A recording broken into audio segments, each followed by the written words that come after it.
अहमदाबाद राष्ट्रीय महामार्गावरील धानिवरी परिसरात अपूर्ण ब्रिजच्या कामामुळे पुन्हा एकदा अपघातांची घटना घडली आहे। गुजरातकडून मुंबईच्या दिशेने येणारी आयशर टेम्पो क्रमांक DD01F9875 अपूर्ण असलेल्या ब्रिजच्या साईटवर आदळून रस्त्याच्या एका बाजूला उलटला। सुदैवाने गाडी सावकाश असल्याने कोणतीही जीवितहानी झाली नाही, मात्र वाहनातील मालाचे मोठ्या प्रमाणावर नुकसान झाले आहे। तसेच अपघातानंतर वाहतूक कोंडी होऊन वाहन चालकांना त्रास सहन करावा लागला।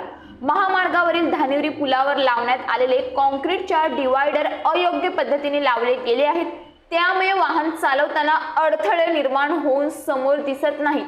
याच ठिकाणी कोणताही सूचना फलक, दिशादर्शक चिन्ह किंवा सावधगिरीचा इशारा नसल्याने वाहन चालकांना अपघाताची शक्यता अधिक आहे। स्थानिक नागरिक आणि प्रवाशांच्या मते मागील 1.5 वर्षांपासून या ब्रिजचे काम संथ गतीने सुरू आहे।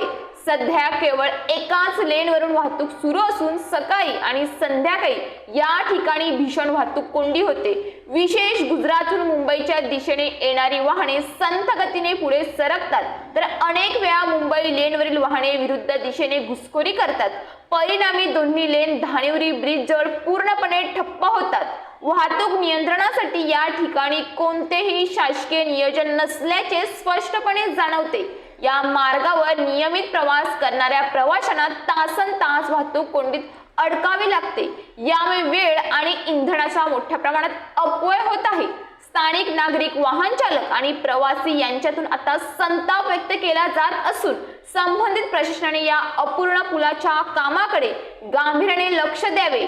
सुरक्षिततेसाठी आवश्यक ती चिन्हे, सूचना आणि मार्गदर्शन फलक लावावेत, तसेच वाहतूक सुरळीत राहील यासाठी तातडीने उपाययोजना कराव्यात अशी मागणी केली जात आहे। या धानिवरी ब्रिजसाठी अनेक वेळा येथील ग्रामस्थ नागरिकांनी आंदोलन केली आहेत, पण अजूनपर्यंत हा पूल काही पूर्ण झालेला नाहीये।